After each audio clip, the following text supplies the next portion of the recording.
our booklet.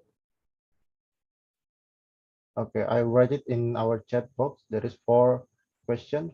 First is how's the book? So tell about the book. And then the second is the author. And then 3, the pro and cons of the book. And the 4 is how you rate the book based on your opinion. Okay, first we will start with Donut to present his book. Okay, Donut, may you start? Okay, thank you, Ido. Hi, good Okay, afternoon, everyone.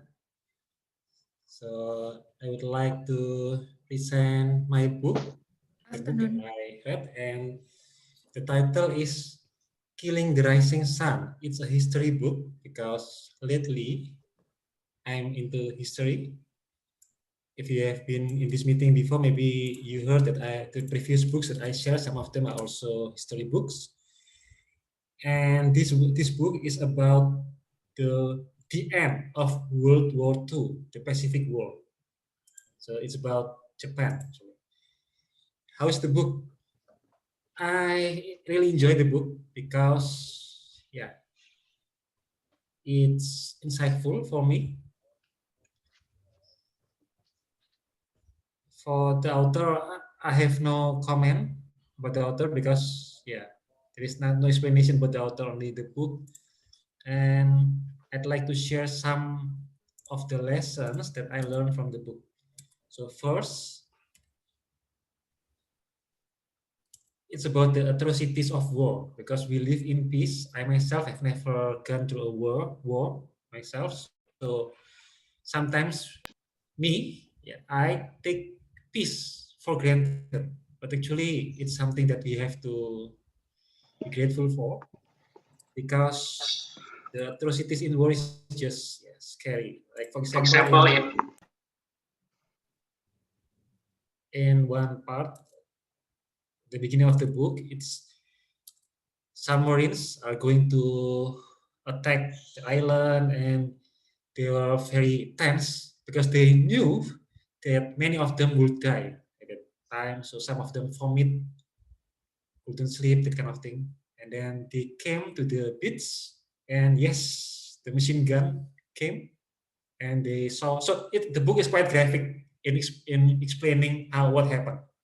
It's not like we just see static stick. No, that for example, one marine saw his friend torn apart with the machine gun, with different body parts flown in different ways, something like that.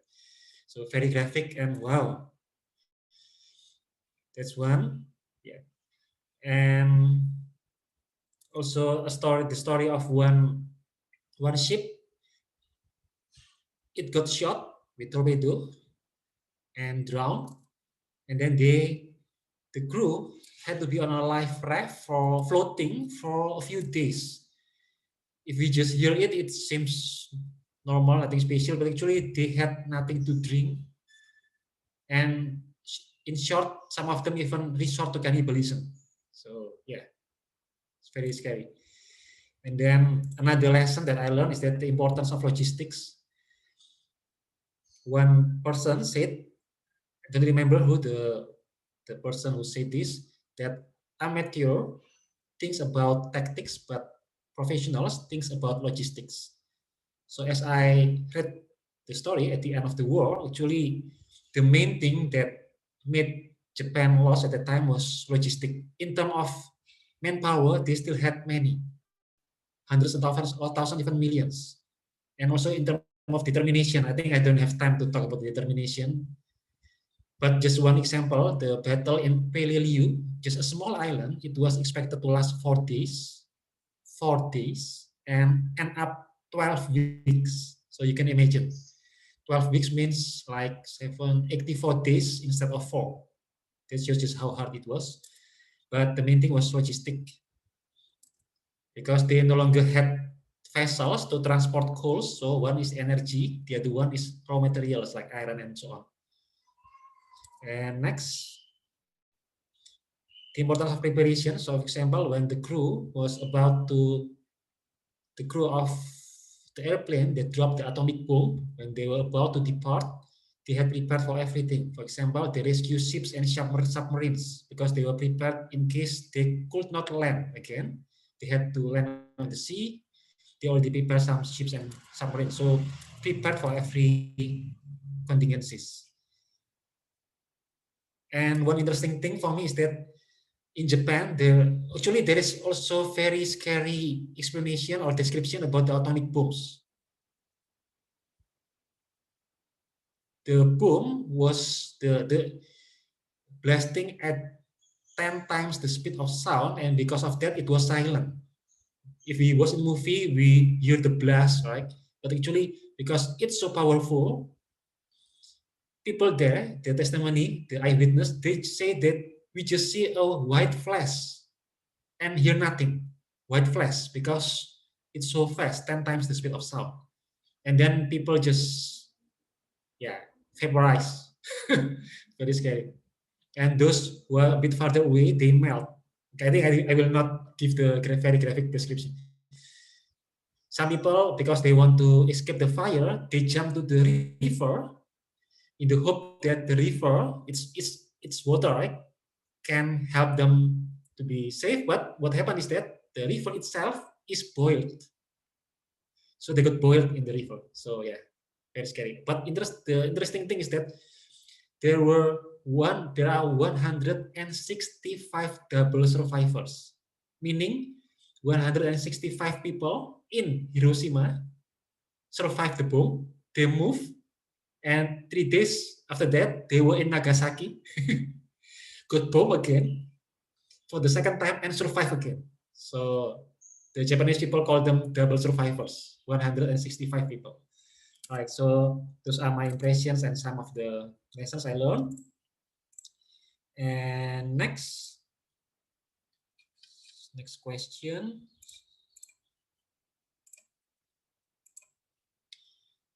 Yeah, the author, I think I will just comment on the writing style. I really like the writing style. The tense, it reads like a thriller. Pro and cons. The storytelling is excellent, in my opinion. It's not dry at all. And the cons, I'm not sure what's the cons. Maybe I cannot be sure about how balanced this is. Yeah, maybe because this one is just one source from the American perspective. So to be balanced, we need both perspective, right? So I'm not sure whether it's balanced or not. So that's the cons maybe. And rate it in 1 to 5. I rate it 5. Okay, thank you. Okay, so this one you give it perfect score, right? 5. Well, Okay, perfect is maybe such a any of you? heavy word. Nothing is perfect, so yeah, 4.5 lah. It's unusual for Donald to give 5 out of 5. Okay, 4.5. Yeah. And I'm even surprised by Bill O'Reilly. I wonder if he actually writes it or he just talks and someone else write. I think he used a ghostwriter, I think, because there is another Yeah. name there. Yeah, that's the first thing there's no way Bill O'Reilly writes. Yeah. So question now, Edo? Okay, yeah. Okay, for me, I have a question actually.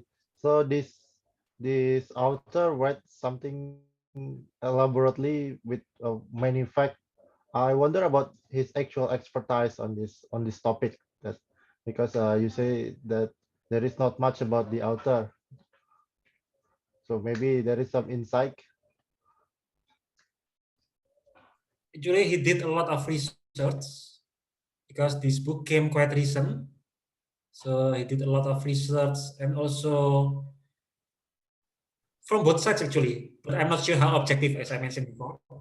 But there are stories from the Japanese side also. For instance, one interesting thing is that when the emperor was about to surrender, there was a revolt within the army because they do not want the emperor to surrender. So they even killed the general who was the commander of the palace guard. They wanted to took the emperor hostage, that kind of thing. So it was from Japanese side. So I think it's quite reliable because it has deep research and with quote from witnesses. I think, and I think it has footnotes. I'm not sure. I do not read the footnotes, but in my opinion, it's quite reliable. But in terms of objectivity, I'm not sure. Can I make a comment on that, please? Uh, Bill O'Reilly is in a conservative pundit in US. Right? He's very famous. He's like Rush Limbaugh, but Rush Limbaugh is a radio. So Bill O'Reilly is in Fox News. Right. So he's very American first type of person. So when I look at the list of the books he came up with, which I pretty sure somebody else wrote it, then they use his name for marketing, right? A lot of them somehow leaning towards America is the exceptionalism. So only America can do this, only America can do this. So all of them glorify United States, especially in World War II. So that's probably what I can say about the impartiality of this writing. Yeah, yeah. One of the titles of the book, I haven't read it, but one of the books with his name is Killing Kennedy. So it's about the assassination of John Kennedy. So I think I haven't read it, but I think that shows the weakness of the US, right? I'm not sure. Kennedy was his enemy. Kennedy was Democrat. Bill O'Reilly is a Republican. So that's why I think that was the idea of JFK. Wow. But all of his books start with the word killing, yeah. Yes, that's good branding. I mean, I'm Also, commenting on the American first, not about. I mean, Democrat and Republican is inside the U.S., right? But the U.S. itself has some weakness in terms of the president got killed. Do you guys okay, know? so I see I see that in the book there is only two party that play, right? The US and the Japan. The book mentioned about others that is involved because we know that Australia back then also contribute hugely to the winning of the Allied side, and also the indigenous people like from the struggle in Indochina and also in Indonesia and Malaya, where the indigenous people fight against Japan at the time. Do this book also mention the contribution of those people? Well, the book is about the end of the Pacific War, so not the Okay. beginning. This one, the book starts, I think, about the beginning of 1945, already the end, and therefore the main topic is Oh, about how they got close to Japan by taking island after island, getting closer. So like Indonesia is never mentioned, also Indochina because it's quite far away from Japan, right? This one is already in 1945. Can I okay. have a So this question? is for Manchuria sec. is mentioned. Manchuria, Yeah. Manchuria. Okay.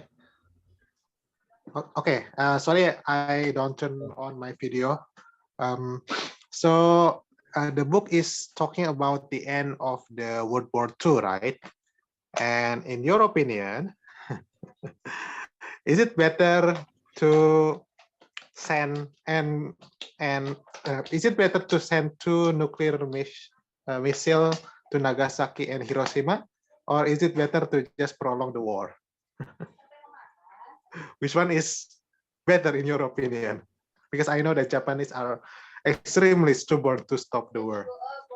Exactly. So yeah, in my own opinion, I think given the situation at that time, I think I agree with the atomic bomb. Though it's unfortunate. I mean, it is the the less bad among the worst options. So we cannot say because they were very stubborn, as you say. Prior to sending the atomic bomb in March, there was a firebombing, very catastrophic firebombing that killed 100,000 people in Tokyo with napalm. Napalm is now prohibited in war because it caused people to get burned alive, but they used it. and it was very bad. But the emperor still didn't want to give up. So if there was no atomic bomb, I think they would fight to the death. It could be millions of casualties. I would like to say, because this is being discussed over and over again in debate tournament about atomic bomb. So actually, atomic bomb has become the instrument of peace. Ironically, because World War I, World War II, only what 7 years apart, right? But what was it? 10 years apart. 1914 and 1940, 20. yeah. And then after So, that, 25 years apart. really? But the seeds of World War II is 1935, right? The seeds of it. Yes, I think it started with war 1939, around in 38, Poland, 39. Okay. 1937. So the gap between World War I and World War II was close, but then after World War II, there's no more World War III. And people say that's because of the atomic bomb. So if it's related to Fajar question, well, it was unfortunate that atomic bomb must be introduced, but the effect of that is there's no World War III after that. Actually, what we currently have is no longer atomic bomb, but hydrogen bomb, much more powerful. The atomic bomb is a trick for the hydrogen bomb.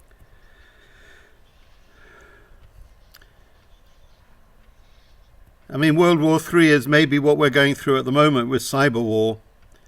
Yeah, I don't think we'll have a bombs and cannons and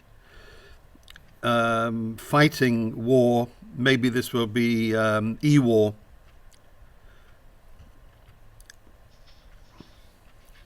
So we use joystick. Yeah, yeah, David would like that. yeah. You just have to upgrade every 6 months.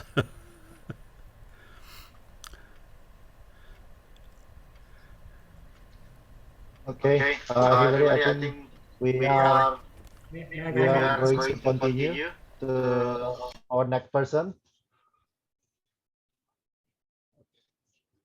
So for the next, David, are you ready there? Yes, I am. Okay, may you present? Okay, then, yeah. So the book that I want to discuss is The Catalyst by Jonah Berger. Just to reinstate once again, please do not worry. This is not a book about chemistry. Even though Pipit, you may be a bit disappointed because you said that she loves chemistry so much. Okay, so a brief explanation about the book. So basically, it's a book about persuasion, how to convince others, things that actually we do it every day. Just like we want our kids to eat vegetables.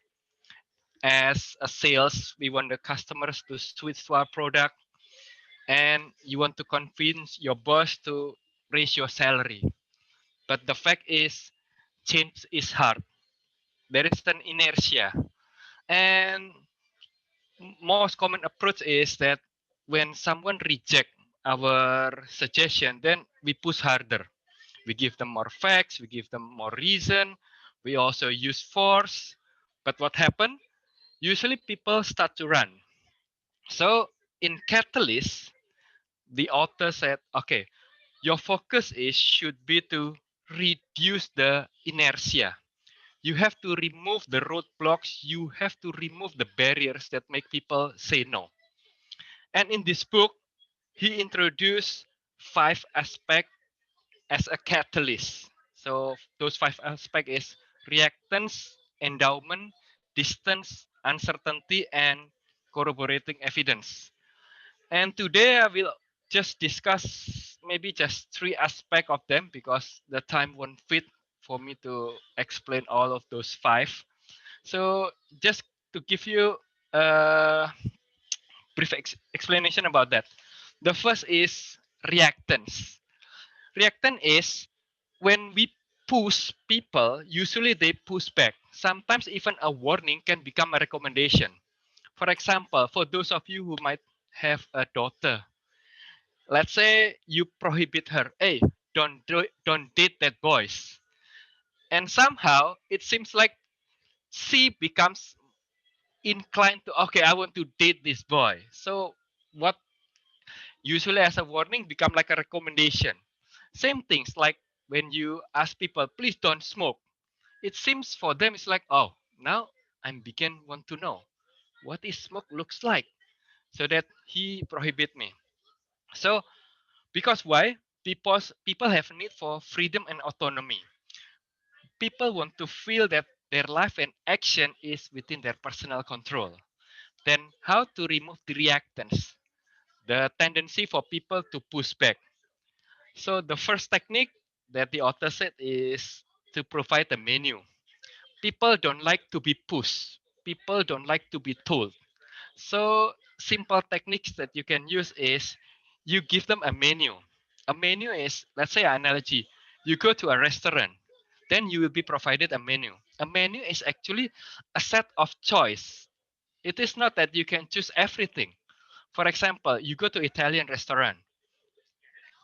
Definitely you cannot order sushi or nasi pecel over there. You can only order spaghetti, lasagna. So it's a set of limited choice. And to put it into perspective in a simple example, let's say you want to ask your daughter or your son to eat vegetables. So you give them the menu. Instead of telling, hey, you have to eat that vegetables, you can just give them a menu. Hey, which one do you want? Do you want to eat the broccoli first or you want to eat the tomato first? So give them a menu. Or for examples, uh, another examples, you want to ask your kids to go to bed.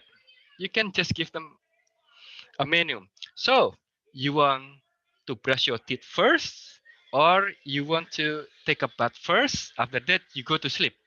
So basically, it's giving them like a false illusion of choice. So that is the first tip. Very simple, and you can apply it directly.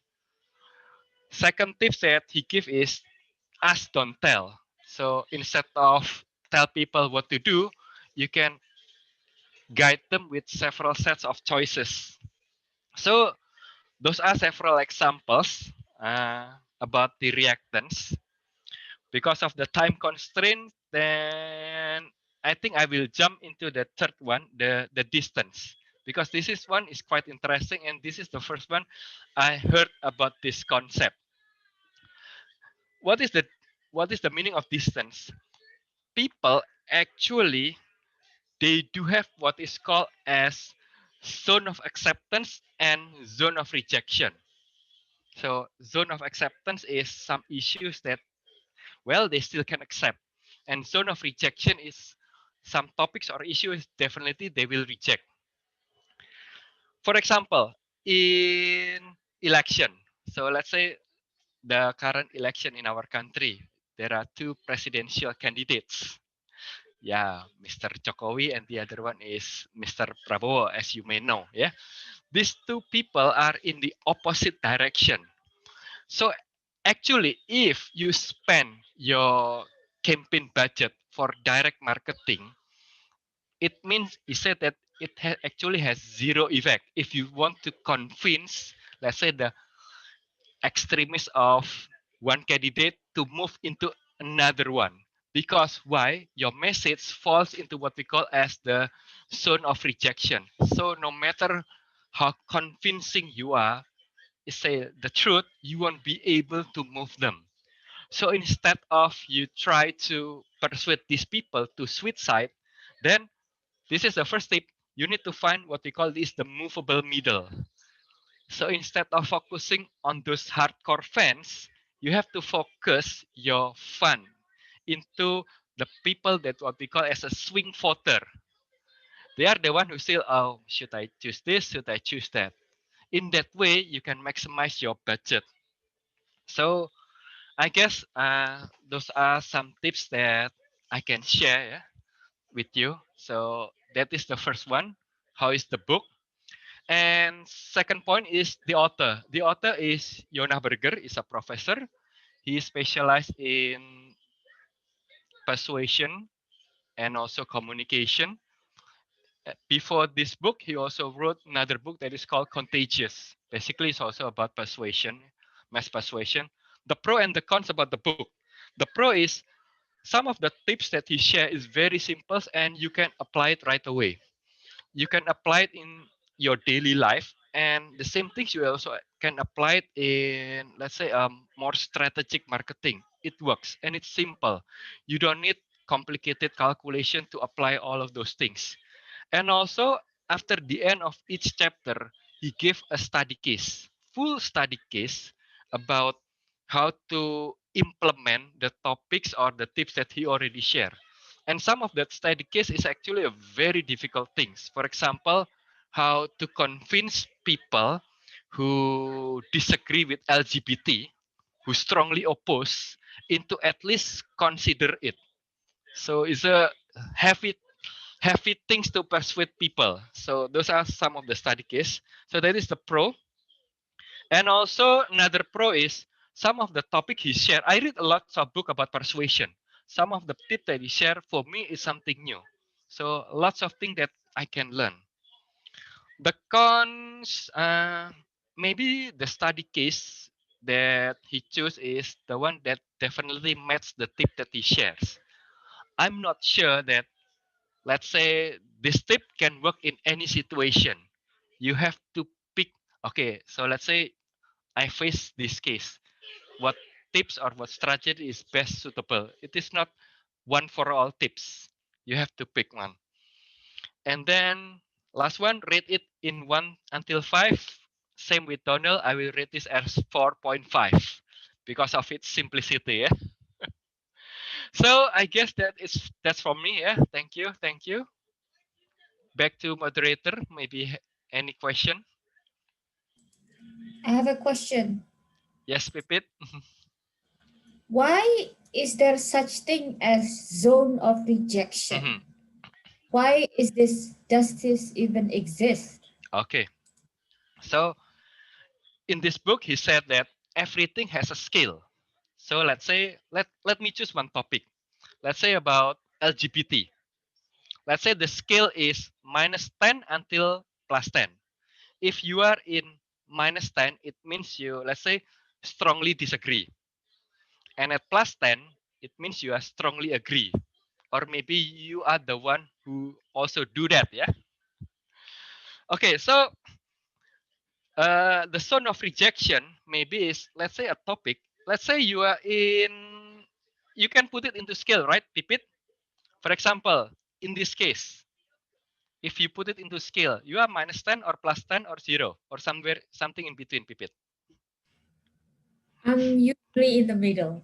Okay. My answer would be Yep. depends usually. Mhm. So yeah. Okay, so let's say you are in 0. Uh, let's put it like this. Let's say if you are in -10, you are strongly disagree. So any topics, let's say, that falls into the, let's say, the 7 category, definitely it comes into your zone of rejection. Then you will say no. But there are some topics that, let's say, you are -10. For you, oh, there is a topic fall into, let's say, -8. I cannot give you a specific example, but okay, you start to be able to consider that. For example, about this LGBT, another point is to find the common agreement. Let's say, uh, in both of the marriage, same-sex marriage or heterosex marriage, it is important that you also love your spouse. Am I right, Pipit? In both marriage, you definitely agree that both of you need to love your spouse before you get married. So let's say that topic might fall into something that is called your zone of acceptance. Well, basically something like that. However, David, is it the one we disagree with 10, for example, Mm. right? Or disagree with 0, right? 0, super Mm. disagree. That's a zone of rejection. Is it a fixed concept or can it be evolve? Yes, it can evolve. That's If it why evolves, it's no longer a zone of rejection. That's my point. it depends. It depends on every person. It depends on Ah, every person. So every person has different zone of rejection and zone of acceptance. What you need to do is to move people into the zone of acceptance. So let's say to tip the scale. So for example, let's say you are 0, right? So if I want to make you agree, so I will try to move you into 1 or 2. So because that is still on your zone of acceptance. I cannot persuade you to, let's say, from 0 you go to 10. It will be too difficult. But I can at least wider your zone of acceptance. I see, I see. Mhm. Yes. So it's degree of things that we Yes. is degree. So if Yep. we take that, that means we can also campaign to the people with the zone of rejection, because we can somehow soften their stance then, although not probably not vote for our candidate. That is the difficult thing. Because any message, any news that fall into the zone of rejection of someone, then they will reject it right away. It means even though you have a very convincing argument, you are the champion of debater, but still it won't budge people because that message falls into their zone of rejection. Yep. I have a question. Yes, Donald. Yeah, this is very interesting persuasion, Mm. and it reminds me with the book about the uh, never split the difference, right? Ah, that's the negotiation book Yeah, from Chris negotiation. Voss. Yes. Mm. Can you connect these two books? Maybe like the common techniques in these two books, because the never split is difference is about persuasion and the price is very high, right? The high stake negotiation and persuasion. Yes. So maybe you can find common ground between these two books. There is a common ground, Donald. In fact, in the chapter of reactance, there is a tips that is called start with understanding. It also used the same terms tactical empathy, exactly the same term that Chris Voss used in his book Never Split the Difference. So basically, before you want to persuade people, before you want to convince them, you need to understand them first. And also, the example also hostage negotiator. Instead of start the negotiation with demand, okay, you come forward with your hands up. The hostage negotiator always said, hey, hey, introduce his name, and then, are you okay? Start with understanding. And then, how about your family? Asking the simple things about understand more, building relation with the kidnappers. So lots of things that is common, especially in the chapter 1 about the reactants. Yep. So complement each other, Donald. So if I am taking it correctly, for high stake negotiation like hostage, Mhm. it's the first principle that is most relevant, reactance. Do you agree with that? Mhm. Or Yes, the first principle, removing the barriers. Mhm. thank you. Yep. Mhm. Okay, so I think we have to move on to another person Thank for you. the Thank next you. one. Okay, Imong, do you ready there? Imong? Yes, thanks, Edo. Well, Yeah. this book may not interest you, but somehow I stumbled an old book in my collection that I received from my brother, but somehow I forgot to read that. And this is the book. It's actually in Bahasa Indonesia, but it's a translation from like the book is in English is The Kingdom, written by Robert Lacey, and in Bahasa in bahasa Indonesia, it says Kerajaan Petrodollar Saudi Arabia. What the book, I surprised myself actually when I read the book, because this is like it's fascinating history, and never have I read a book about history that is so interesting, because inside there are so many stories that actually somehow make me understand of what happened today in today's world. Because this history is about what happened in Saudi Arabia, but also involves other countries surrounding, and also include my understanding better about the relationship between UK, England, with Saudi Arabia. Actually, long time ago, they already have this kind of relationship, even in like 17th or 18th centuries. And that's why I understand why there was the Lawrence of the Arabia, or, you know, some other legendary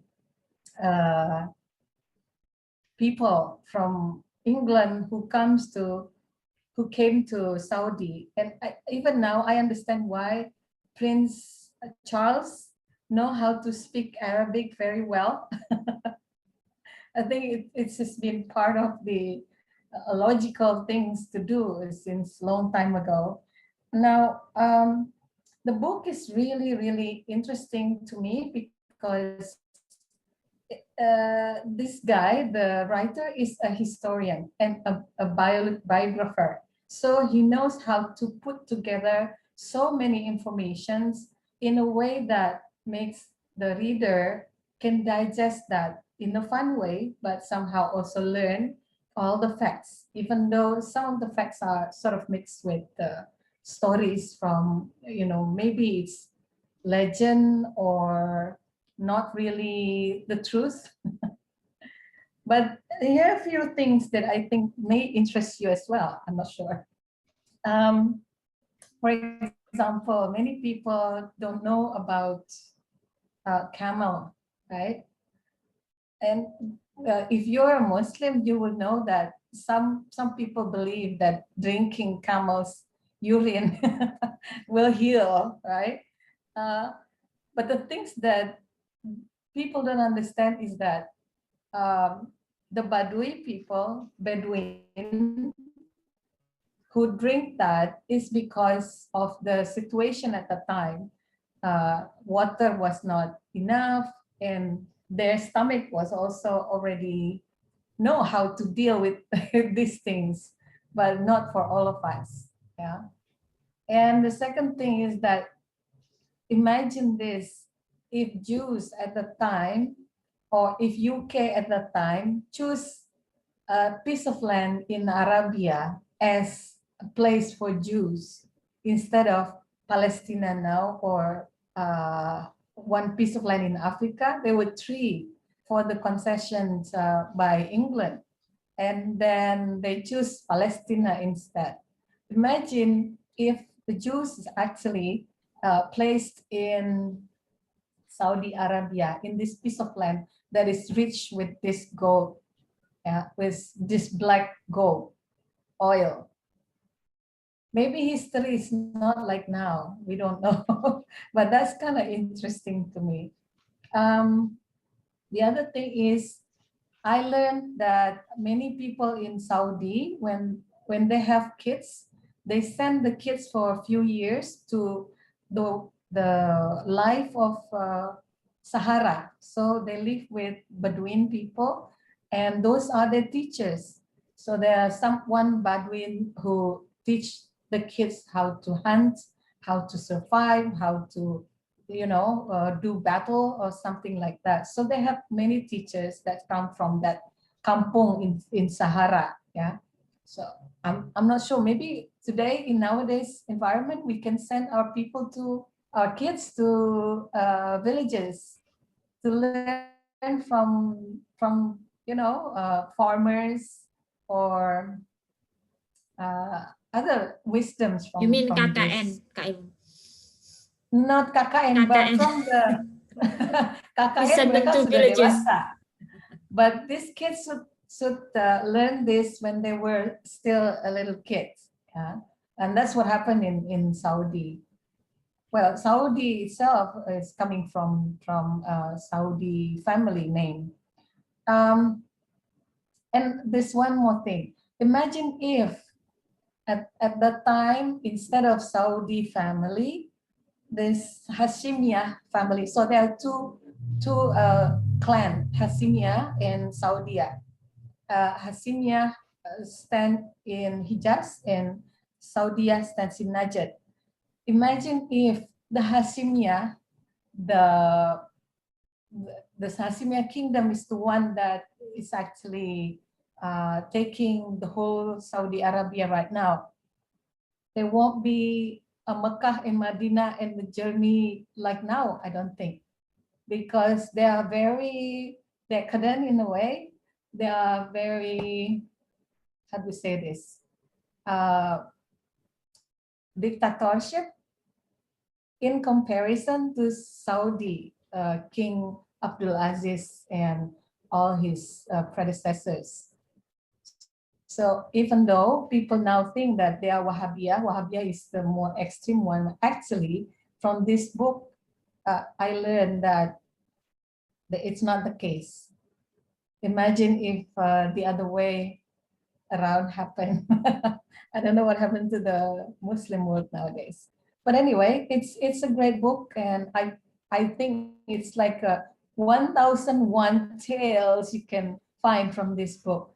The book is like about 600 something pages, and the reference or the bibliography, it's, I think when I counted, it's around 500 books, manuscripts, and all these references. And it's worth my time. I hope it's also worth yours if you find the book or the story interesting. And these guys, actually, maybe it's good for Mike. This guy also wrote a book about great tales from English history. And another one is the year 1000, what life was like at the turn of the first millennium. I can assure you that this guy is quite something. The way he writes is, the year is 1 to 5, he would 10. Yeah, he's a very good writer. I mean, I have read the book a long time ago when I was living in Abu Dhabi, 78, 82. So it was quite new. I can't remember when it was actually published. Yeah. It was published around that time from memory. But 1986, 86, yeah. first time. But yeah, no, it's a very interesting story. I mean, Arabia is a very interesting story. I think that a couple of things about what you've just mentioned. One is urine is the purest liquid on earth. Immediately it leaves the body because it's been through a fantastic filtration process. Yeah, much better than mechanical filtration. But after that, it deteriorates very quickly because it's so full, so rich in nutrients and byproducts. Yeah. The other thing that I always think of that's really interesting in Saudi Arabia is they didn't get oil money until 1934. It's really recent. Yeah, really recent. I mean, prior to that, they were, and to be honest, I mean, still are, Bedouins. I mean, they're Bedouins at heart. Yeah, I mean, they love to go back to the desert with their tent and their camels, and just enjoy the sand. And it's fun. I used to go out to the desert every weekend from Abu Dhabi, while the guys in the desert were rushing into Abu Dhabi for green and beer. But being out there is really interesting. I mean, you drive. I would drive over the dunes in four-wheeler and meet Bedouins. I mean, you just come up against a tent. You'd stop, and they would give you tea and korma and chat. Yeah, it was fun. It was interesting. But yeah, I mean, Saudi has obviously become very complicated. One with religion, the Sunni Shiite problem, the Iranian problem, and obviously the fluctuating world price of oil. So, I think then days are numbered, but it is, yeah, I mean, it's a fascinating country. I mean, it really is. It's incredible, yeah. I mean, that whole area, yeah, there's so much history, but really primitive history, never really well researched until now. Now they're looking for history for tourism. Yeah, What interests me is also from the book that I learned is saga and tourism of people, desert people, and, the loyalty, war, intrigue, politics, and it's all mixed with how people from England being there and witnesses. They were the one who wrote down all this history, right? yeah, And yeah. more interesting thing from that is the culture of slavery at that time. I think it was mistaken by a lot of people nowadays. The word slavery there is different than the slavery in the US, for example. Yeah. Yes, slavery that set up actually like brotherhood in a way. They are belonging to these people, but they are being treated like family. There was one event when the King Faisal went to visited New York in 1944 to one of the legendary hotel there, Waldorf, Estonia, and these people they always bring their slave everywhere. Like they even call it a Hawiya, or actually little brother, right? They're the one who accompany them, talk to them, minding their stuff, maybe like butler, but half butler, half family, some kind of like that. And then this King Faisal asked that the slave to sit together with him and have dinner together in one table. And at that time, 1944, in the US, Black people actually are not allowed to come into the hotel. There's still separation. So it was kind of interesting. Yeah. That's it. Actually, for the slavery history in Saudi is quite interesting, right? Because they are just very recently to abolish slavery compared to other nations. But like in the US, for example, even after they abolish slavery, there is still 100 years of segregation. But in Saudi Arabia, I think only in the 60s they are abolished the slavery, right? But the situation is different even before the abolishment. But there was no segregation. They Yes. even being like family members. I mean, they replaced slavery as we know it with commercial slavery. Yeah, I mean, Saudis don't work. They don't. Well, I say that that's not right. That's not really true. A lot of the other Arabs, yeah, Abu Dhabi, Dubai, Kuwait, Bahrain, the locals do not work. They're too rich because they have small population, only 200,000 to 300,000 local employees. Yeah, the other 2 or 3 million that live in that country, predominantly Indian, Pakistani, Baluchi. But in Saudi has a different problem. They had a population of about 34 million. So it's a much bigger population. And the 2,000 princes in Saudi control everything. I mean, they are the wealth of Saudi. They control it.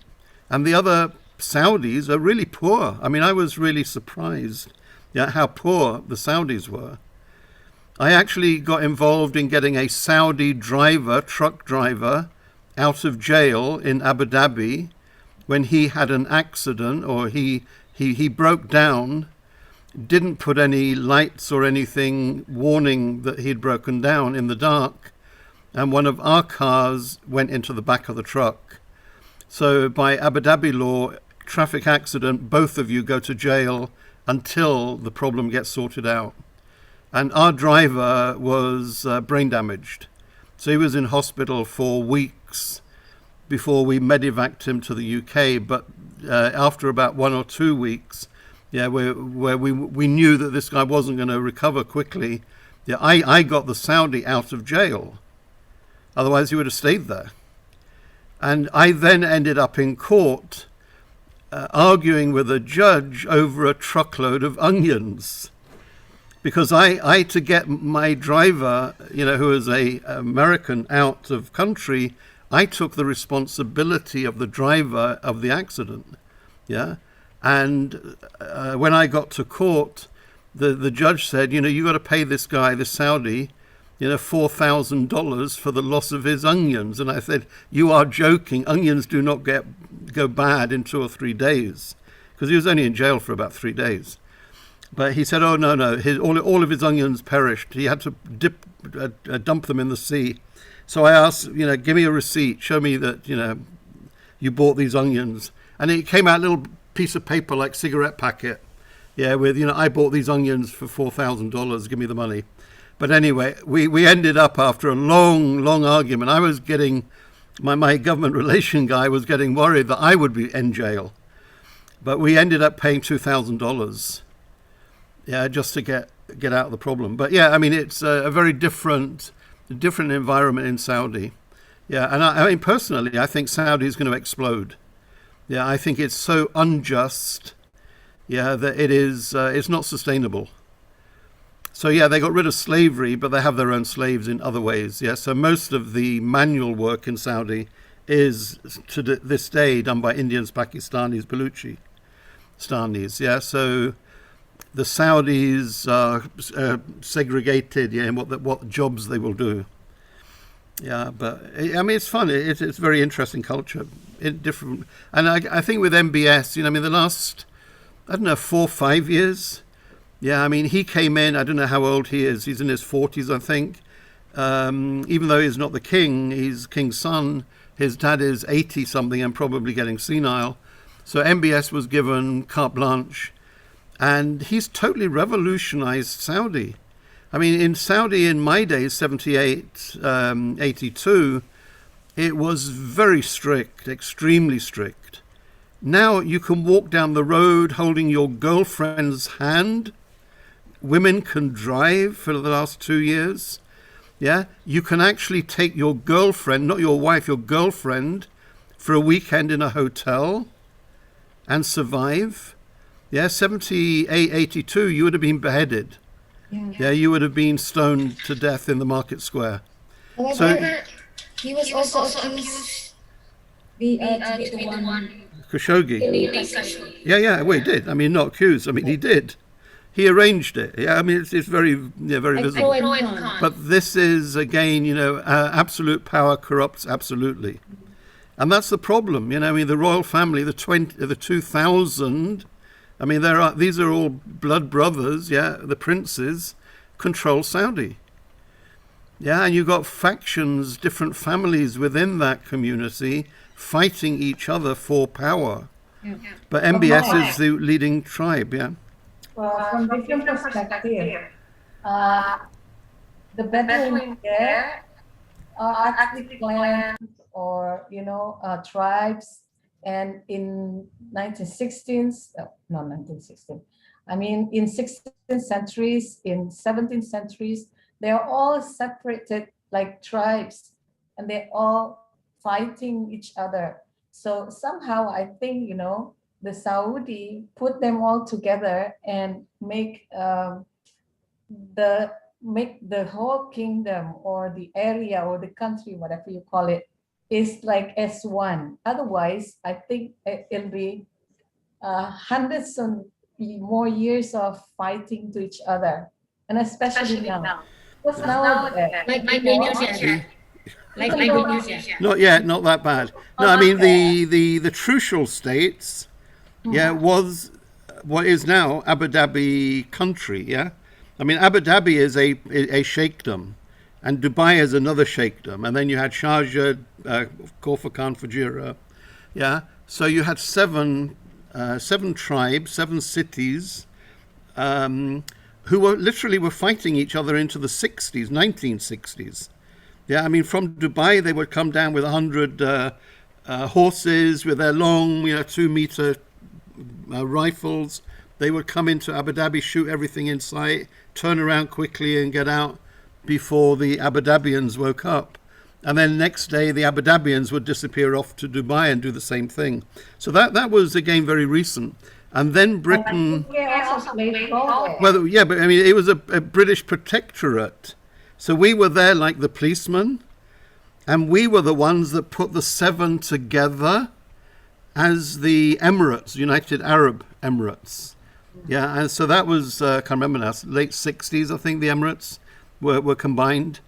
But yeah, I mean, that whole area, the history is phenomenal, yeah, all of those countries. But it is all sheikdoms, yeah, it's all family, it's all clan orientated. There's the culture is like that, right? Yeah. And I mean, the Bedouin culture is extremely hospitable.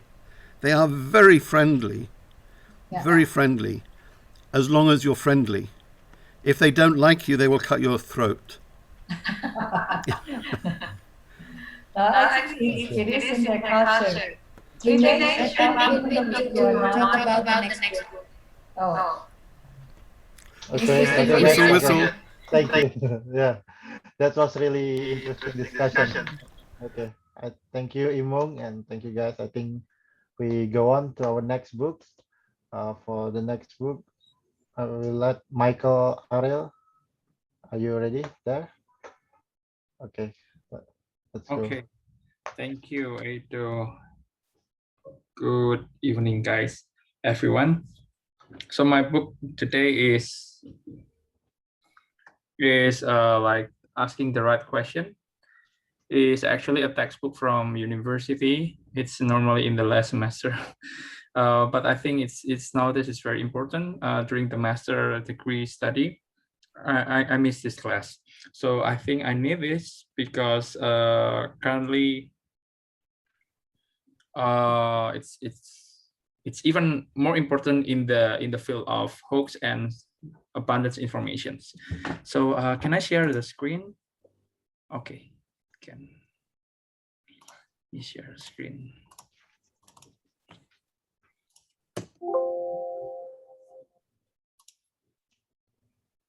Okay, am I visible? I think, yeah, already. Okay, You great. can see it. Okay, so in the asking the right question, actually it's a tool to be more to be more critical. So therefore, actually, there are several aspects that we need to check, to see, such as the first step is, what is the issue? What is the conclusion? So in reading something, we need to know what are the main issues. So for example, like why university, if we see on the screen, why university education is important is the question, is the issue. Should sex education be taught in the schools, for example? And the conclusions, the message that the speaker or writer wishes us to accept. So the conclusion and issue are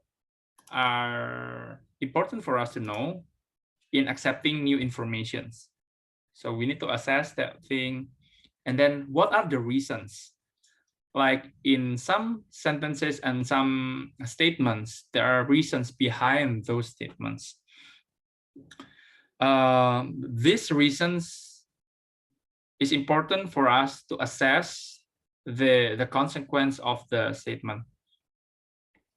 So these things are important, and this is the last thing I'd like to share also, what words or phrases are ambiguous.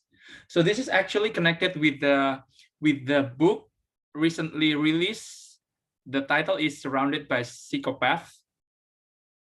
So actually it's important because usually the villain people, the psychopaths are around us. They are not like the bad guy in the movie, but they may look like a normal people, the psychopaths, but they're very smart and they can be deceptive. So this is important to know the ambiguous thing. By spotting ambiguous phrases or meaning, we can like chunk down the informations to get the as accurate as possible.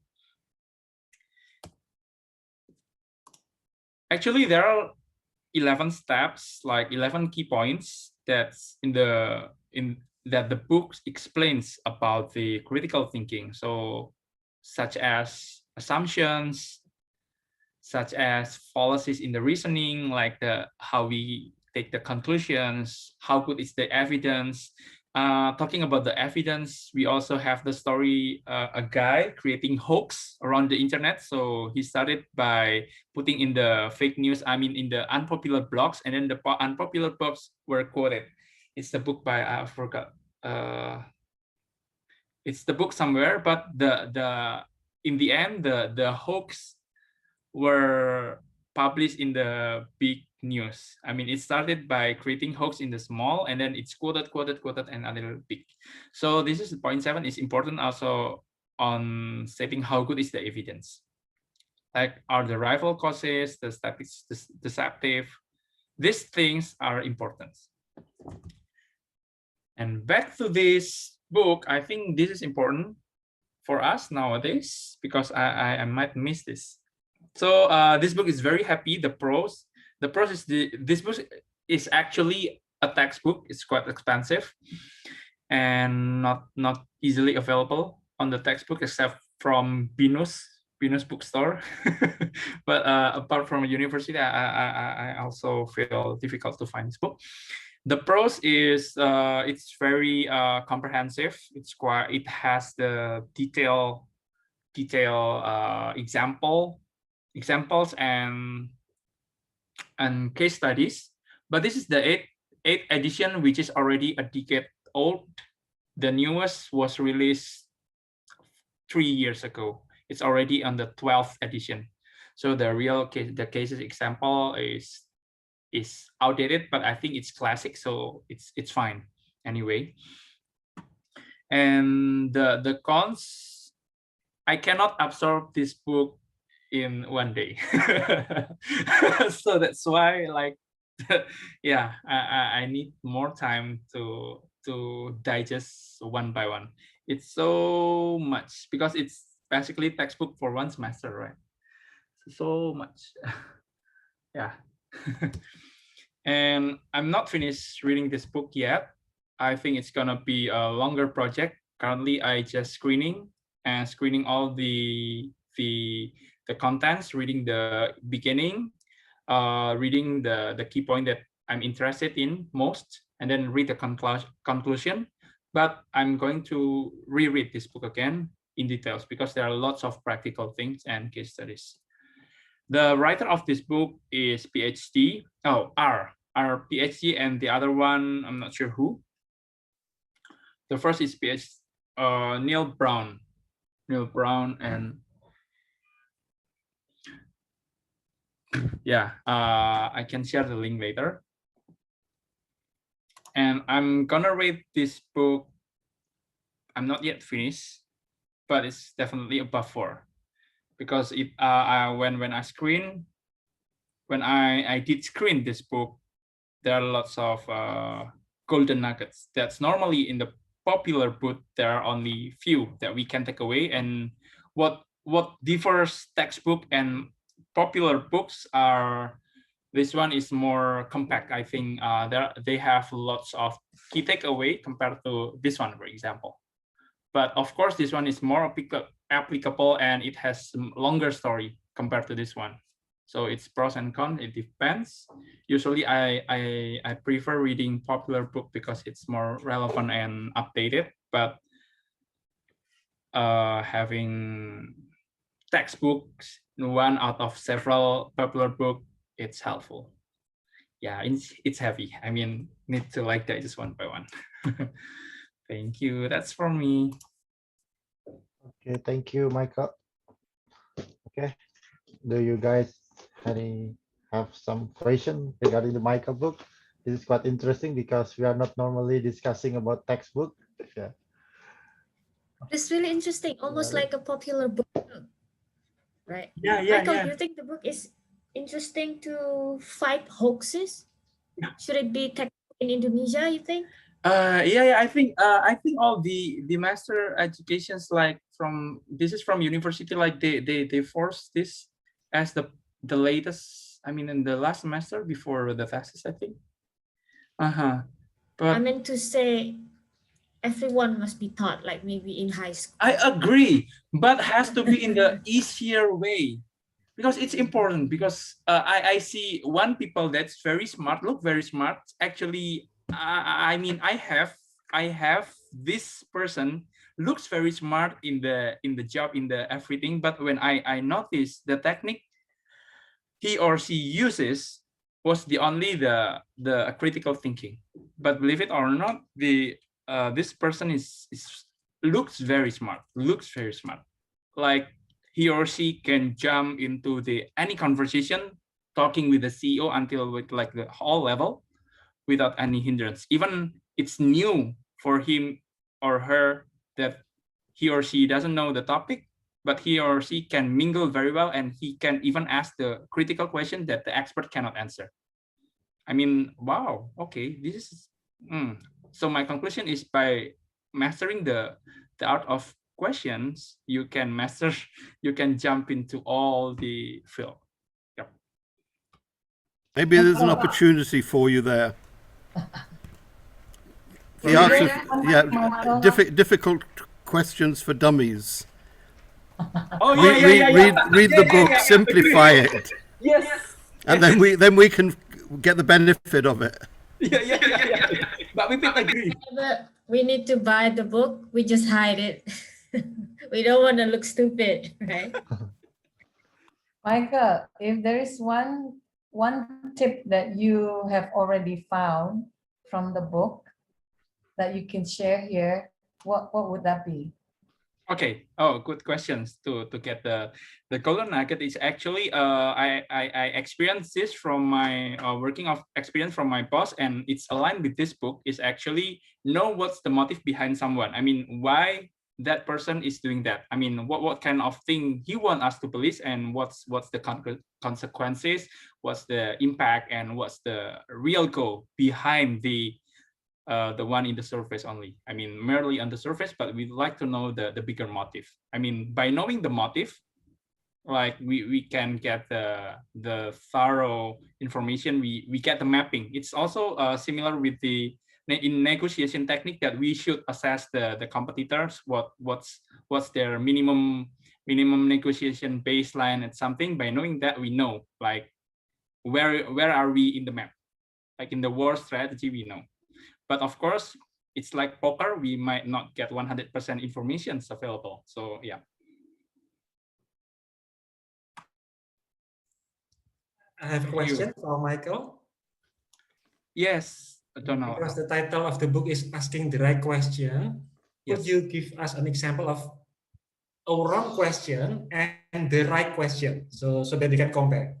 The normal questions. The normal question is formed by like a lot of formula, but what I can share here, like asking the questions that's essential. So for example,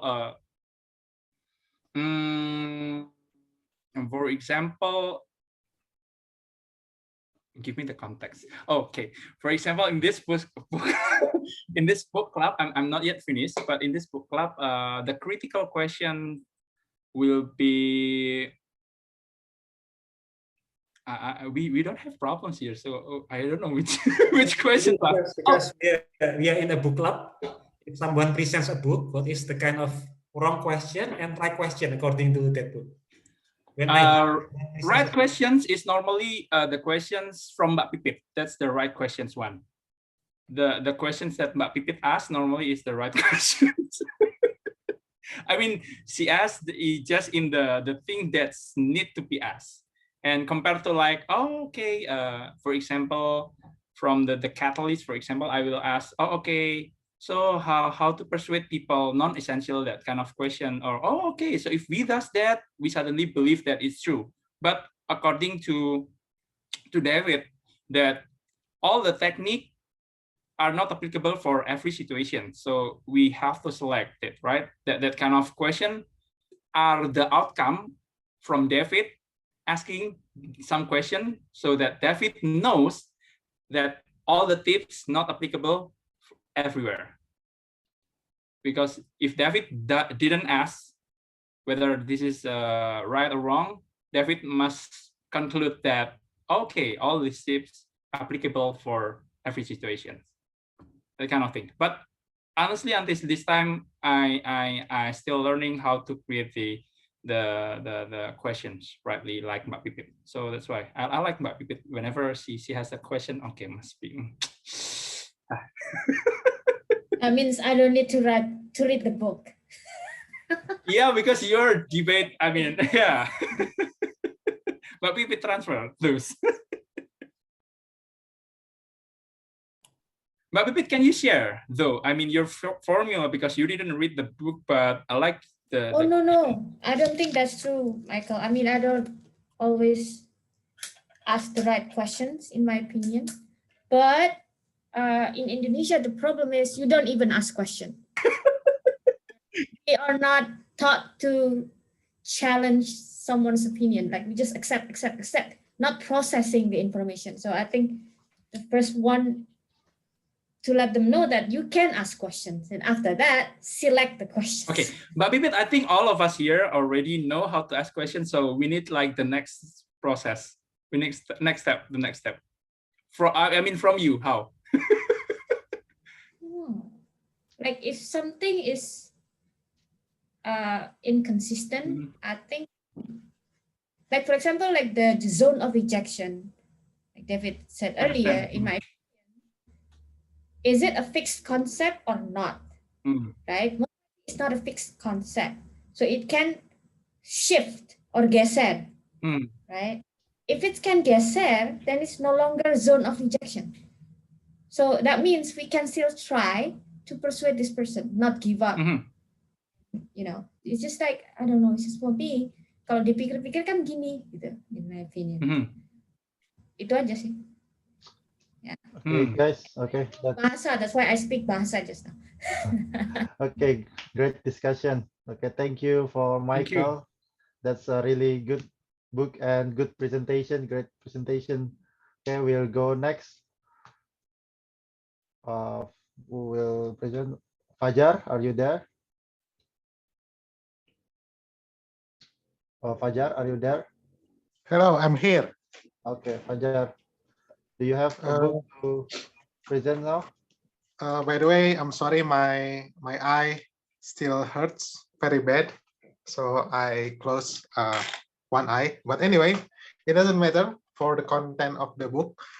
Okay, so today I would like to discuss a book that maybe Rizka has already discussed before, but regardless, maybe this time I will give my opinion from my own perspective.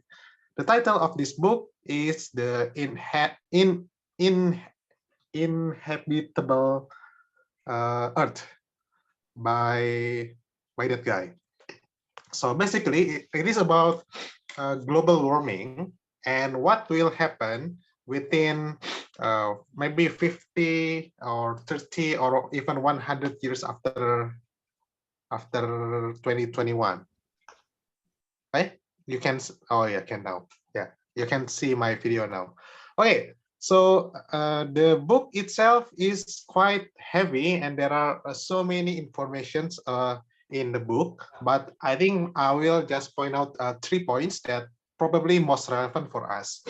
I think first point is that the inevitability of global warming. So maybe for not, at least for me, before I read the book, I thought that global warming is some fairy tale far away in the future that will not affect me in some way.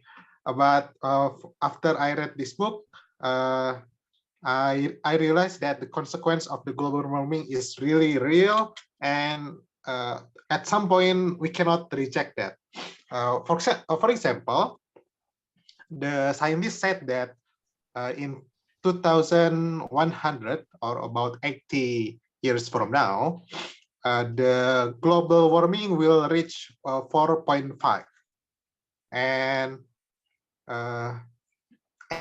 actually the government all over the world can try to limit that, but from the past experience, the Paris Convention doesn't work.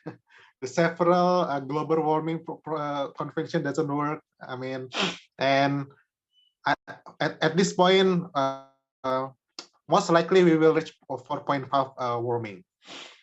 And okay, the question is, how does that will impact us, the 4.5 or around those number?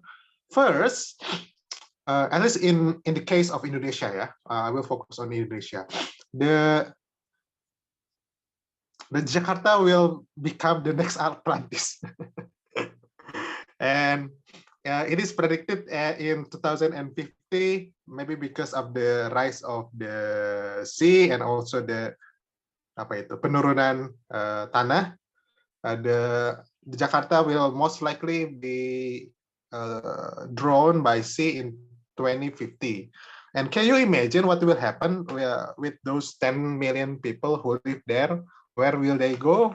Maybe they will go to Bandung and maybe go to Sumatra. But basically, the result will be very, very catastrophic.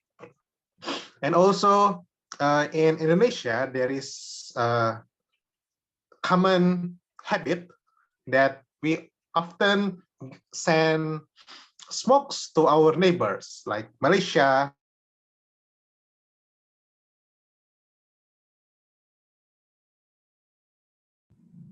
Fajar? What happened to Fajar anyway? I don't know what happened to him. Kaimung, did you know? No, he's gone. No, I mean like did His he eye. get stung by a bee or something? Yeah, it looks like some infection. Oh, yeah. What happened Oh, to there my you go. Michael? There you Oh, no. Where's he gone? No. Good. Okay, where was last point?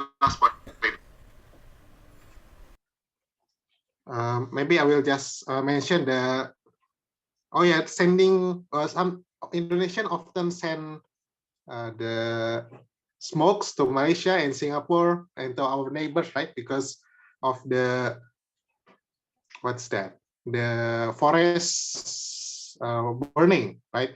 Like in Kalimantan, in Sumatra, and and in the future that thing will happen more often, and it will be like a feedback loop, which means that because there will be more fire, the forest will release more carbon, and then because there will be more carbon, the temperature rise, and the temperature rise will make more forest fire happening more often.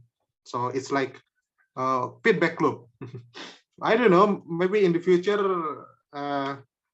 there will be so many forest fire that it will keep happening again and again. And I'm afraid that at some point we cannot stop that feedback loop. I mean, even if we look at to our neighbor Australia, last time there were so many forest fire, right? Like almost all over the country, and it is only 2021. What will happen in 2050, 2070? How much forest fire that will happen? We cannot imagine that. So actually, there are so many points in this book, and it kind of terrifying me about the future of Earth, and maybe we really need to tell this more to other people, because if we don't do anything and just hope other people will do it, maybe it will be too late. But at least there are some insight that can be a little bit optimistic. First thing first, you should invest more on AC and also kipas angin, because in the future, most likely people will have a higher demand for that. Even for example, the Arab Saudi, they said that they spend 700,000 gallon oil a day only to keep up with the AC. And then what else?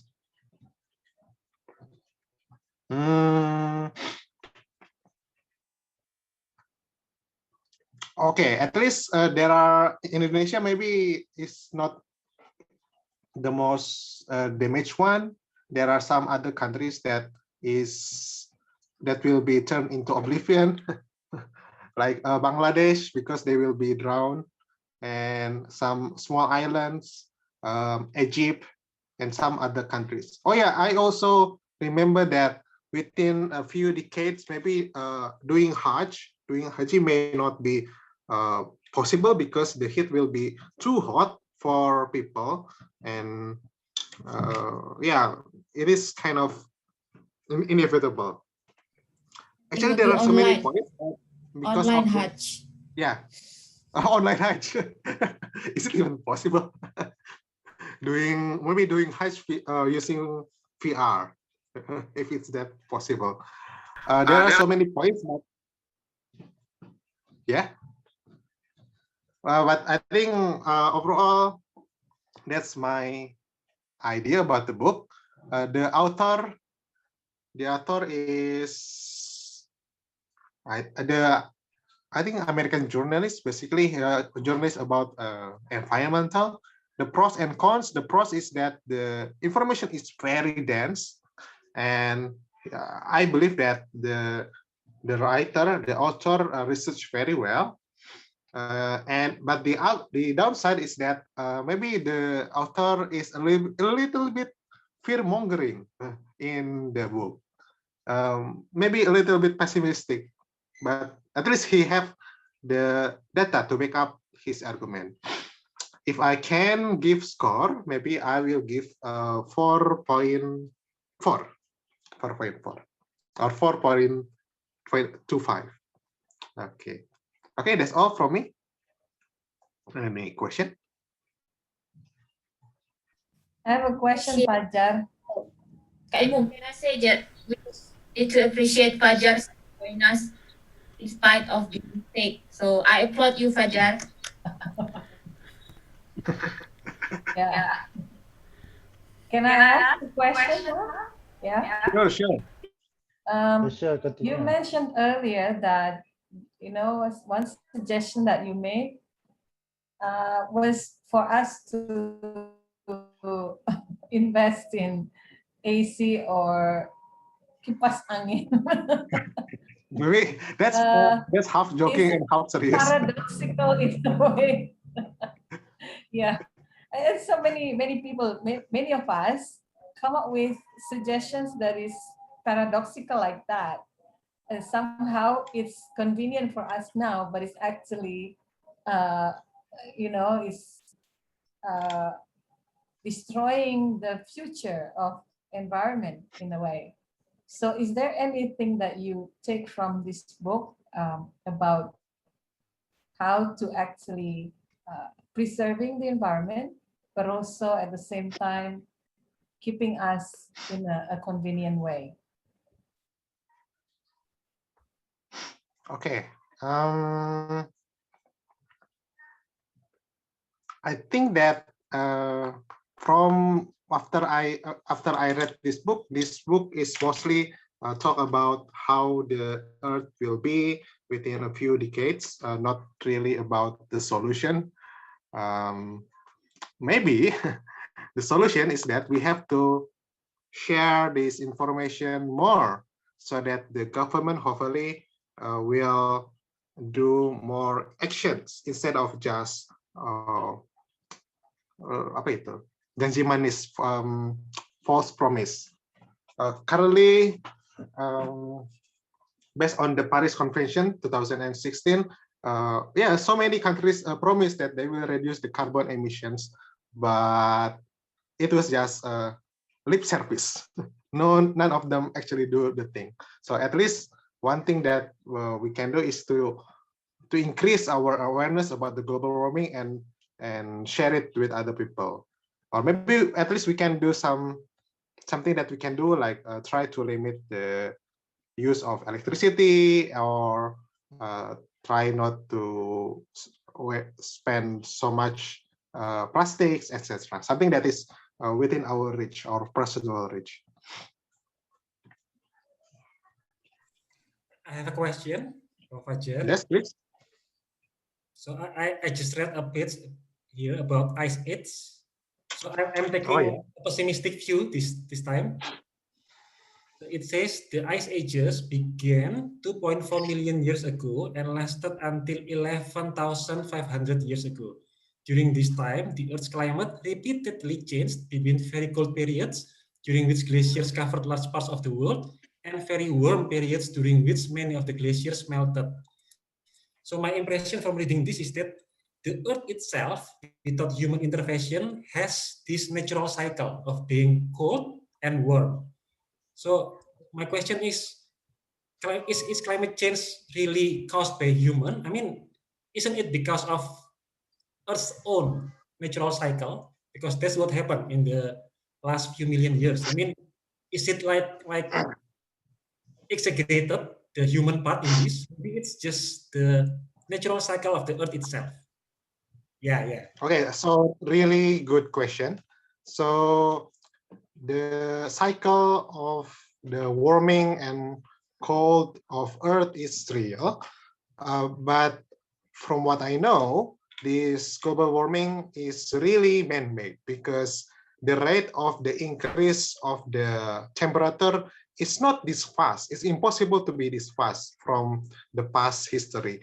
The global warming has increased like this fast within just, I think, maybe like 100 years or 100 years of Earth history. But the cycle itself, the cycle of rising and falling, it's not just 100 years. It's like thousand and 10,000 of years. So this, yeah, it is.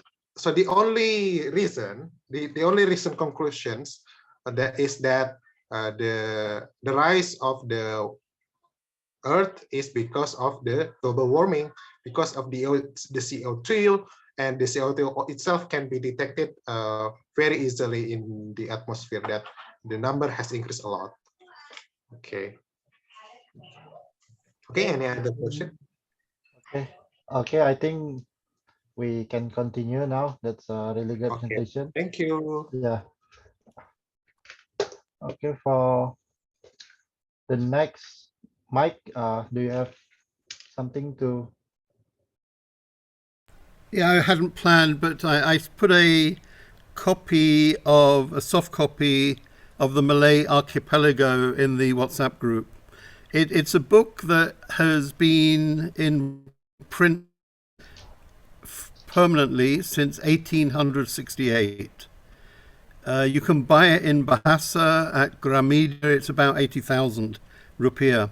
But what you have there is the English copy in 2 volumes. It's a long read, it's detailed, but it's your country. So it's very interesting, yeah? Alfred Russel Wallace, who wrote it, he came to Indonesia in 1864 and stayed until 72. And in about 1868, his feet were ill, and he was in Ternate. He spent most of his 8 years based out of Ternate, so he spent about 4 years in Ternate during that 8-year period. Anyway, he sat down because he couldn't walk, and he wrote his Origin of Species.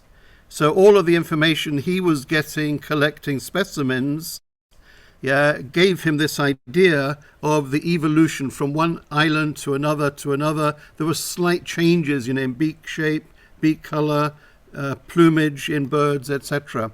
So he wrote this theory in 2 or 3 days.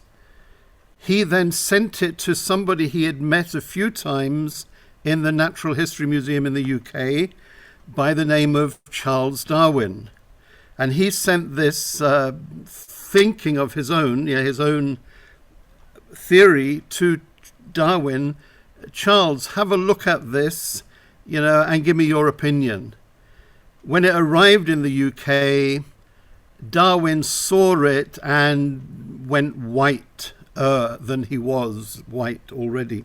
But no, he was shocked, because this is what he had been talking about, thinking about, from his trip to the Galapagos Islands in South America. And he'd come up with a similar theory. Darwin's problem was that his wife was very rich. She was part of the Wedgwood China family, ceramics, which is now made in Tangerang, out of it for your interest, designed in the UK. But anyway, she was very wealthy. He was middle class, but his wife was very religious Christian. And Darwin couldn't go home and say to his wife, "Hey, honey, you got lovely eyes, but did you know you came from monkey?" Yeah, this was not going to go down very well in the Christian community. So he didn't dare write anything. He kept thinking about it. He procrastinated for years and years until he got hit on the head by Russell Wallace. And Darwin, being well connected with the scientific hierarchy in the UK, went to the two leading scientists and said, "Look, this guy in Indonesia has sent me this paper. Have a read of it. What do you think?" And they read through the paper and said, "Charles, you better go home and write your theory. We will arrange for you to present your theory at the Not Historical Society, but the Royal Society or whatever. Royal Society. Royal Society, yeah. First, in the scientific community, he who publishes first is the winner. So Darwin was the first to be read, and Wallace was second to be read. Darwin, on the day this was going through the society, was physically ill. He couldn't come. And Wallace had no idea that it was even being considered. So anyway, Darwin became famous and wrote The Origin of Species, which most people have heard of. Most people in the world had probably never heard of Wallace until pretty recently. Yeah, he's become quite popular the last, 100 years or so. But when he was alive, he was not popular. He was not famous. So Wallace was an interesting guy. He had a very inquiring mind. By profession, he was a surveyor. He was the guy with a red and white pole, on the road where they're measuring the gradient or whatever. That was his real job. And he lectured at like a book club. Yeah, there was in Wales there was a club for people that hadn't been to school, hadn't been to university, to develop their brains, develop their mind. And so he did that for a while. But then his hobby was collecting. He used to collect butterflies and moths in the UK. He had a friend, Bates, who went with him to the Amazon. They went in the early 1860s. They went to the Amazon for a couple of years, collecting for profit. Yeah, everything they collected, they sold.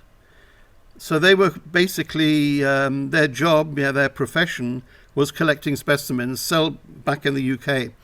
UK obviously didn't have TV, didn't have virtual anything, so people wanted to have these exotic things in their own home.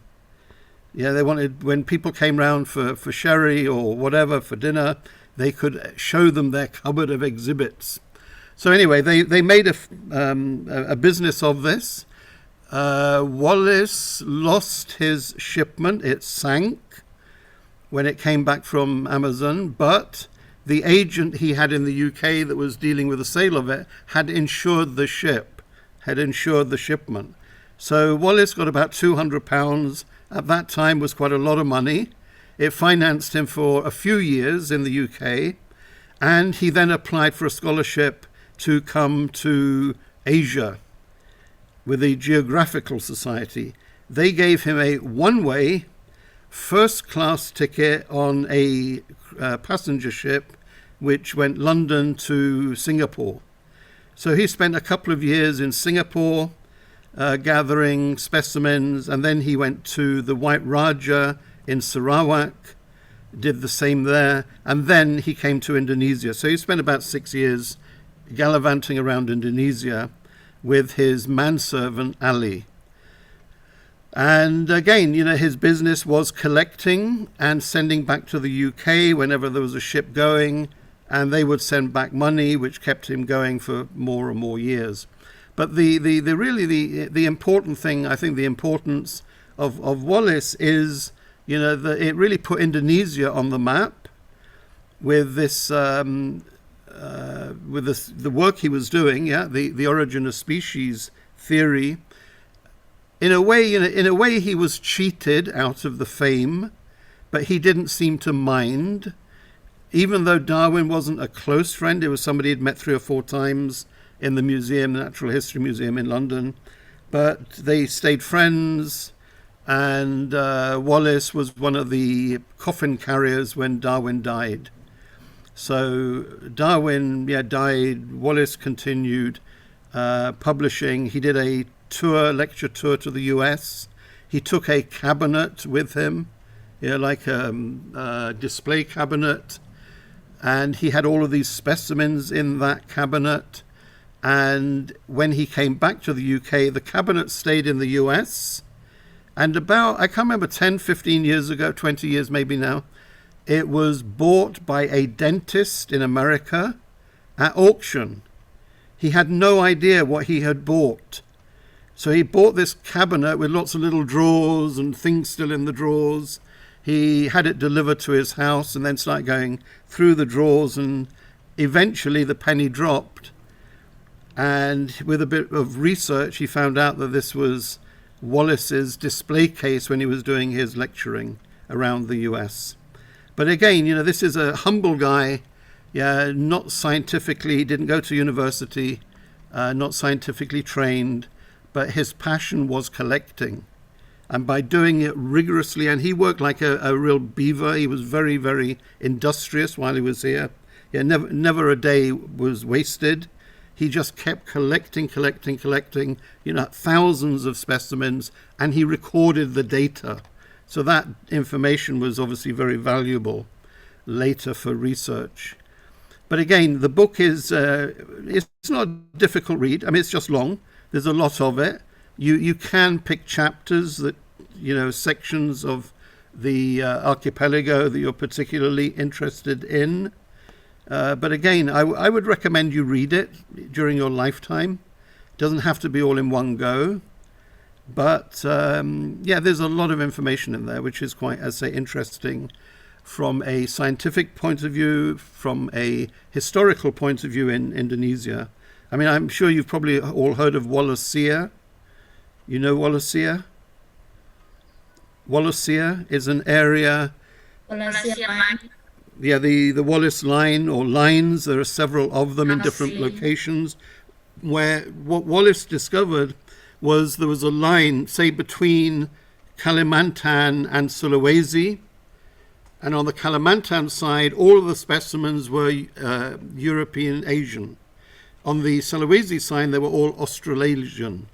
So, in Sulawesi, the birds were very colorful. You had marsupials like kangaroo, pouched animals, etc. So he saw this line. And other people have moved the line onto the other side of Sulawesi. But anyway, it's called Wallacea. So, say most people are, I think, unaware of what the importance is. So I think spreading the work, would be useful for Indonesians, because it is so important, to the human development, the origin of species development story. Marks out of 5, definitely 4, depending on your interest, 4.5. I mean, I don't think you can give it a 5 because there's always things to improve, but well worth reading. Yeah, well worth reading. Thank you so much. Okay, thank you, Mike. Okay, any question you want to address, Mike, regarding the We have what only we 6 call as minutes law? left, so maybe the rest. Okay, that's a good question. No, we started late. Yeah, we Okay. can overtime, but not by much. Yeah, not much. Okay. Mike, can I show you something? So I visit the Royal Society once, and I read a story about the Wallace. Russell Wallace is famed on one of the walls. Yes, yeah, I was really proud of it. Put Yeah. Indonesia on it. It was really sad too because he's like an unsung hero. Right? absolutely, absolutely. If it wasn't for him, probably Darwin would Never have written the publish book. this. Yeah, never have written it. He was too scared of his wife. Yeah, kicking him out with no money. Yeah. So yeah, Wallace. Wallace was really. I mean, yeah. So there are many people. I mean, there've been a lot of arguments over the centuries. Yeah, about whether Wallace was cheated. In a way, he was, because Darwin had not published anything until Wallace came along with this theory, and then Darwin used his political privilege to talk to the right people, and they arranged it. So it was a bit of skullduggery, yeah. But I say Wallace wasn't bothered, yeah. It didn't worry him. But yeah, I mean, Wallace didn't really get any any statues or anything in the UK until really quite recently. Yeah, I mean, there is in the Natural History Museum now a statue of Wallace, but it's very recent. You know, I mean, nearly 200 years later. So, yeah, he's an important guy. Yeah, I think we need to memorize him. Yeah, commemorate his diligence. But again, you know, it's a great motivational story. It just shows you what you can do with nothing. Yeah, I mean, he came here, he had nothing. Yeah, I mean, he had his inquisition, his knowledge thirst to push him along, but he had no wealth. I mean, he wasn't a rich guy. Yeah, he had to send specimens back to the UK to keep funding him to stay longer. And again, you know, I mean, he didn't spend much. You know, I suppose, you know, he was on a handful of rice, you know, and a fish or two every now and again, like the local population. Mike, can I go next? Sure, please do. I think we went 5 minutes late. Yeah. What? Yeah, just Okay. I'll try to So be continue quick. to keep it. Is it okay, me? Yeah. Thank you. I'll start with my excuse. So this month has been quite crazy. So I chose a very thin book. It's Sexism and the System. Actually, I read this a couple years ago, but need to refresh. So this is written by Judith Orr. She's a famous feminist and a Marxist from UK. So sometimes the content is a little bit leaning to the socialist side. And then he said the feminism before feminist was around, they call it the problem with have no name, that has no name, because people know there was a problem, but they could not pinpoint what the problem actually was. And can you guys guess what is the most damaging book for feminism in history? Is that famous book, Men from Mars, Women from Venus. Because that book actually indoctrinized a lot of people that somehow set men and women apart biologically, although she argues that a lot of the content's actually not true. For example, according to data, a lot more men are more depressed than women, for example. So that shows that men doesn't, you know, the connotation that men is stronger something is not always true. And also about women tends to be peaceful and men tends to be brutish, for example, is also not true. In terms of, according to data, a lot of bullies are actually women, especially in schools, compared to men, for example. So this also shows how the biological side of the explanation is actually also wrong. And also when they also said about its natural order, that is pre-programmed somehow. It has been debunked that humans are different from animal, obviously, in this case. For example, we don't have fur. to stay in the Arctic Circle, Antarctica, all of these things. But we can invent jacket, we can invent heater, all of these things that can make us survive anyway. If although we're not pre-programmed to survive in that area, and also sexism actually also exaggerated, oh no, make worse by three things: capitalism, religion, and social expectations. So capitalism, since capitalism was introduced, people value someone who makes more money, and this is naturally what is it, make women somehow, you know, the second class society. And then the religion, a lot of them make women the second class society. And also the expectation from people, like they market toys for boys such as guns, and there's no ovens for boys, for example. There's no there is Barbie for boys, like a baby doll for boys, non-existent. So the social expectations somehow engineered through uh, market economy. And also I have a really good example here. When feminism somehow introduced, actually the first university to do it is Harvard University. So in 2005, the president of Harvard is a guy, Lawrence Summers. He made a comment that time: few leading women in science can be found. Perhaps they were not hardwired for the subject. So he implied that not many women scientists out there because they don't have any tendency to study science, right?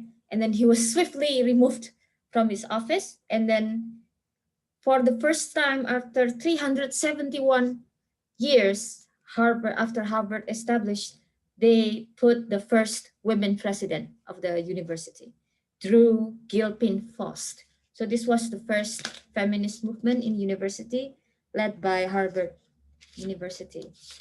And then the next one is hunters and gatherers. Is actually a misleading concept because actually during that traditional society, people relied more on the gathering side and also small game hunting, which was done by women, because the big game hunting, it was less reliable and more sporadic.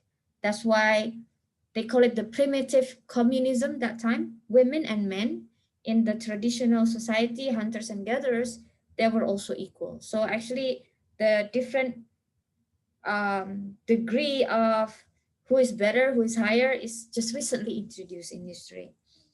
And also, last but not least, this one is somehow, if people didn't know Judith or was a Marxist, you would know this by now at this chapter when she talks about, in Marxism, children care is no longer family problem. It's the state problem. Because in Marxism or socialist at least, they want women to also join workforce and contribute equally like men. So that's why in a Marxist society, there is government-run child care, because the government feel like they have the responsibility to help women to take care of the kids when the women have to go to work, for example. So this is some of the extreme, idea of Marxism. She tried to introduce here, and also, so in the end, she encouraged all women to join the workforce. At least there are 100, if it's 100% workforce in the world, 50% must be women, 50-50, with equal pay. So this is how she proposed to happen. Yes, so that is what I read from this book, Sexism and the System. That's it. Okay. Yeah, that's a really good topic actually. I also have read somewhere before that the best decision that humanity's ever made is to teach women. Like we would be a shortage of doctors or people, engineers, or the specialists. We will be have shortage if we not educate the woman.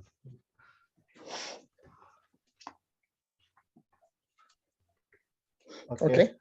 Yes, now the time, I think it's quite running late now. We are over the time. Next, Riska, would you like to present something here now? Hello, I Riska. don't think so. Rizka said she watches too much of BTS. Oh, She doesn't. No, no, I pass. I pass. yeah. Thank Edo, you is for there the any question for opportunity. me? Maybe one. Yeah, okay. I have a Yeah, question. we can. Okay, we have one question. The book mentioned that the woman and men have equal strengths, right? And at least, Potential. yeah, at least from the, but actually I don't really agree with that, because based on the record of sport, there are many records that says that the maximum length of running for men is longer than women, and this applies for so many categories of sports, and so basically, at least in one conclusion, men are kind of physically stronger than women based on the sport data. And then there is another controversy that the trans woman, a man who become woman, compete with a woman, the trans woman win all the time, almost all the time, because they basically have stronger physique. Hormone. Yeah. And many people complain, oh, trans women should not be compete with women. It is unfair, but you know, it's still a huge controversy in the sport industry.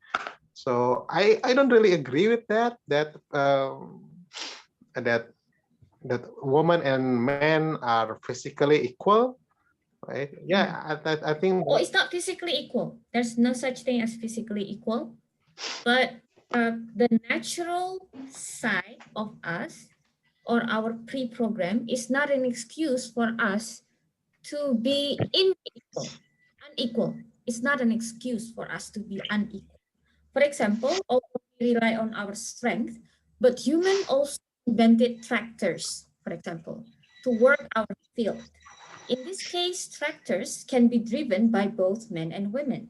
So although the innate ability of men and women are different, right? And this is also a debate topic when it comes to trans women joining sports, right? I'm familiar with this topic. However, like mentioned by this book earlier, our innate ability is not an excuse to be unequal, because there's such thing as social engineering, or right now. Sorry. Now we don't have to be that strong to be able to make money, for example. Now it's about who is the smartest, say, for example, right? And people can be equally smart no matter what your gender is. So maybe in the past, people relied too much on strength, physical strength, but it's not anymore, I think. Yeah. That's my. I think when you look at disabled people, somebody who is blind cannot see anything, but they can hear 50% double as well as we can. Yeah, so you compensate. Yeah, you have a weakness in one area, you compensate. And I mean, women have done that. I mean, they're not physically strong, but they have smarts. I mean, they are logical. They can think, they can run a household. They can do whatever they're doing, yeah? Probably much better than a man can. So, you're not comparing apples with, apples. You're comparing men and women. I mean, they're different. But it doesn't make one less viable, less valuable than the other. They're just different. There's nothing wrong with that. Okay. Actually, I forgot to take photo too, guys, before we forget. So Fajar and Rizka, Fajar, do you mind take photo because of your condition? Yeah, we still haven't heard Edo's book after this, yeah. Edo's book also is fine. I'll We do were the late, last. 15 minutes later there. So take photo first, yeah? Yeah. Okay, 1, Okay, take photo first. 2, 3. Okay. Now let's go to Edo. Thank you. My time is done. So let's go to Edo. Okay. So I will be the last to present. So this book titled is Driven to Extinction. This book talk about the impact of global climate change to the extinction of species. We have gone from before, like if we do this, then we can reverse the effect. Then to if we do this, if we do something, then we can stop. And now we can only have if we do something, then we can slow down. So the extinction, the species extinction is inevitable for now. And the best prediction is by 2050, we will lose 50% of species diversity on Earth. So how the mechanism this extinction to happen?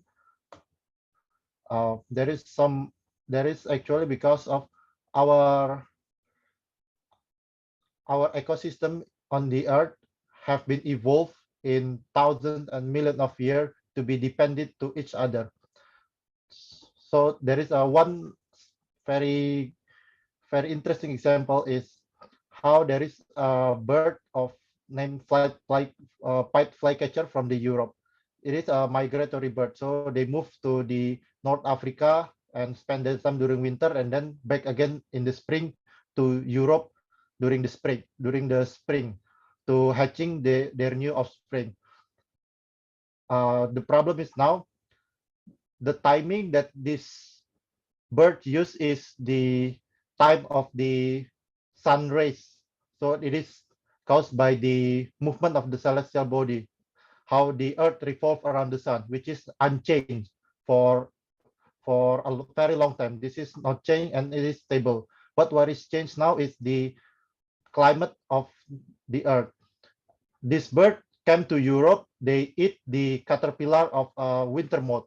And this winter moth caterpillar hatch is dependent on the temperature after the winter, the hot period of the temperature. And then this caterpillar eating the leaf of the oak tree that spring, the oak tree spring according to the temperature and also the sun rays. So in millions and thousands of years, it has the situation is not changed much. So they already synchronize each other. So when the bird came to Europe, they have abundance of caterpillar to eat for their new hatchling. And then the caterpillar also have the leaf, the leaf that is nutritious for the caterpillar to eat before they turn into a cocoon and then turn to moths. But the problem is now all these three components in the ecosystem affected by different time. So it is out of science now. The timing of the sun rays time is consistent, but the timing of the temperature change during spring and winter now changing. The situation is much more warmer then, and now when the bird came to the Europe, there is not enough caterpillar to eat for the hatchling, and then the caterpillar also don't have only have the very young leaf to eat, and that is not nutritious for the caterpillar.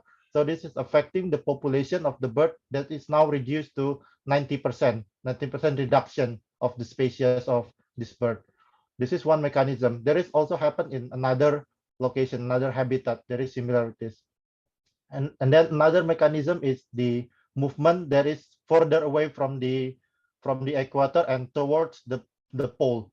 The movement happened because of this animal or the species, the plant and animals that is moving according to the average temperature of the location.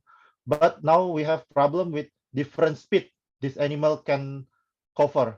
For for species that have a wide coverage like birds, it is easy for them. But for the slowest species like trees they took decades to move from one place to another place, this is causing imminent extinction for them.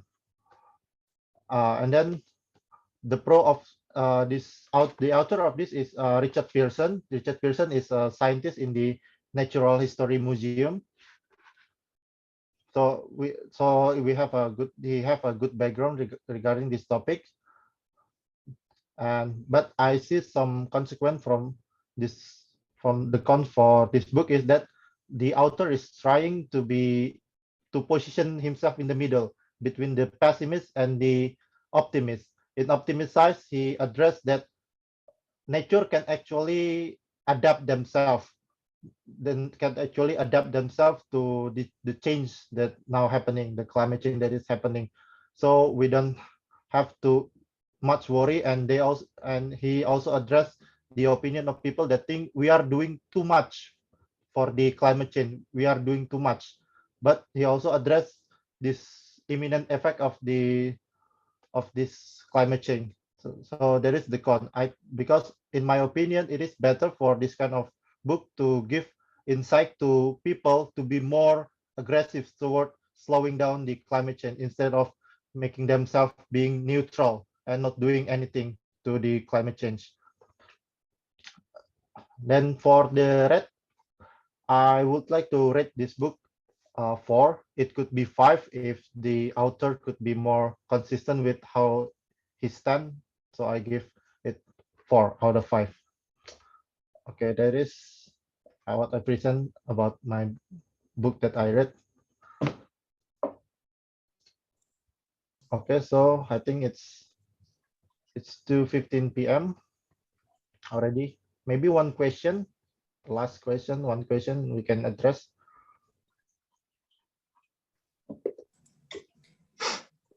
Me then. Oh, Fajar, go ahead. Anyone else want to ask? If not, I will ask. Go ahead. Okay then.